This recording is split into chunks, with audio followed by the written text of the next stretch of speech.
Chapter 18. Sharmelle got only 90 minutes of sleep because, as usual, she waited until the last minute to pack for her trip. That was not the case for Nancy Drew, who apparently got a decent night's rest because she woke up full of energy, playing with her cat toys and giving Sharmelle the side eye when she took care of other matters before preparing a bowl of gourmet cat food. Her mother had agreed to come by and pick up Nancy Drew so she and Cassius could head straight to the airport.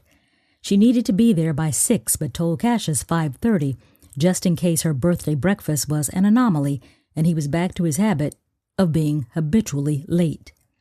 She did her morning devotionals and prayer, decided to save journaling for the flight if she could stay awake, made breakfast for herself, and was almost ready when her doorbell rang, along with a simultaneous text from Cassius. He was at the door, 20 minutes early. "Hey sis, you ready?" "Jesus is soon to come," she said as her response to him. "Not only are you on time, but early. The end certainly must be near." "Oh, somebody got jokes here at 0 o'clock. It didn't take me long to get here. I was close by." "Cassius, have you been at some girl's house all night?" "Technically not all night, since, as I mentioned, it's 0 o'clock.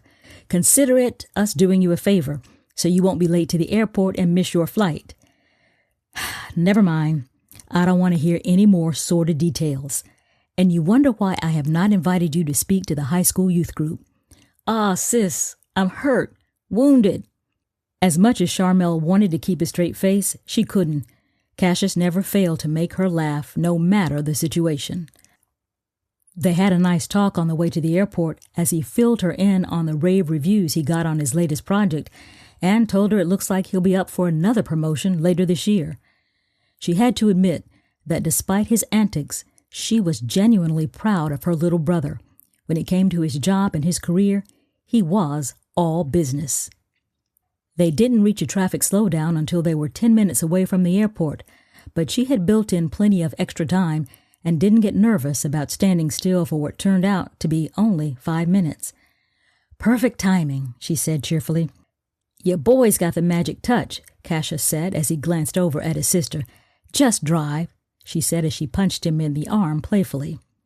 They made it to the airport terminal, checked in at the curb, said their goodbyes, and Cassius told her what their mother had been telling them since they were kids. "Call when you land, call when you're on the way to the hotel, call when you get to the hotel, and call before you go to bed tonight." They looked at each other and laughed. "Okay, Mom." They hugged. Cassius went on his way, and she made her way through the clear checkpoint and headed to grab a coffee, water, and trail mix. She enjoyed flying business class, especially on a day like today. She knew she had a better chance of being seated next to someone who wouldn't want to make idle chit-chat, so she could journal or sleep for at least a half hour before landing in Detroit. She was wrong. The passenger seated next to her was a talkative woman from Alabama, Kelly, who was on her way to a beauty consultants convention in Detroit, and she talked from wheels up until the aircraft pulled into the gate in Detroit. By this point, Sharmelle had received compliments on her smooth skin, her hair color, and her naturally thick, long lashes, and she heard how this lovely lady from Selma, Alabama, married a man she met at a Dolly Parton concert, and now they have 4 kids and a farm. As much as she wanted to sleep, Sharmelle had been thoroughly entertained by this beauty consultant who said she had now dedicated her life to busting the stereotype of how a farm wife should look. "I know they're expecting plain Jane, but I'm giving them a little Christy Brinkley, a little Cindy Crawford, and even a little Naomi Campbell," she said with a wink. They walked together to baggage claim, and Kelly found her fellow beauty consultants waiting for their transportation to their hotel. Sharmelle grabbed her bags and headed to pick up her rental car. As she waited in line, she finally had a chance to check her phone for any missed calls, and it's a good thing she did. 11 missed calls and 8 voicemails, and a string of text messages, the first from her father. "Hey, honey, hope you've landed safely. Call us as soon as you get this message." The first voicemail was from her mother. Her heart raced, her pulse quickened, and her hand was shaking as she listened to the voicemail. "Sharmelle, sweetie, please call as soon as you get this message. We have some distressing news. Please call as soon as you can."